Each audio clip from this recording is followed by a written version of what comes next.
Hi, I'm David Smith, and this is In a Word. In 1 Timothy chapter 3, verses 1 and 2, Paul twice uses a word to describe a man who would be put into a certain position in the church, and he uses the word bishop. A man that would desire the office of a bishop. A bishop then must be blameless, and he goes on to describe a number of other things. I want you to consider with me today the word bishop. Many have defined the word bishop as being that of an overseer, a protector. Some in their lexicons have even described that word bishop as being a superintendent. I think it's interesting to consider that when Roman emperors would take over a new city, or they would establish a brand new city, that is, some city they had conquered or a newly formed city, they would appoint men to be bishops, overseers of that new city. In other words, in that local setting, that man would oversee that particular setting for the emperor, for the king. I find it interesting because that same word picture is presented in the New Testament with regard to somebody who would be a bishop. You might notice in your own study of the Scripture that the word bishop is the same word that's used of elders. It's the same word that's used of shepherds. It's even the same word in Ephesians 4 that's used of pastors.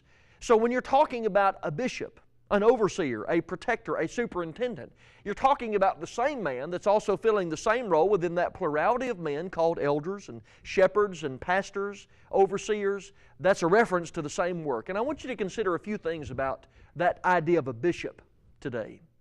In 1 Timothy chapter 3, I noted that twice that word is used, but I want you to notice further, and you can read this later, that there are a number of moral qualifications, spiritual qualifications for this man. Not just physical, that he's to be the husband of one wife and to have believing children, but he's to be of a certain character. There are requisites regarding his moral and spiritual standing with God that make him who he is.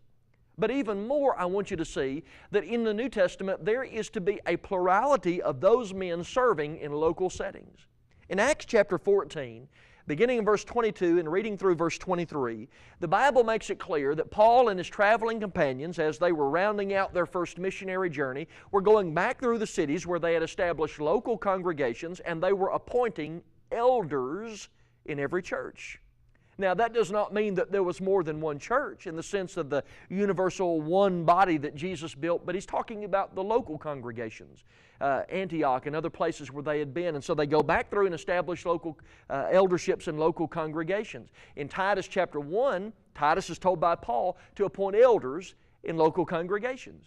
We learn then that there is to be a plurality of bishops in each local setting.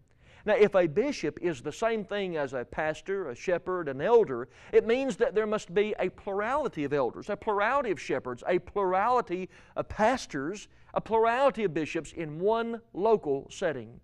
In other words, the pattern of the New Testament does not call for a pastor over a congregation.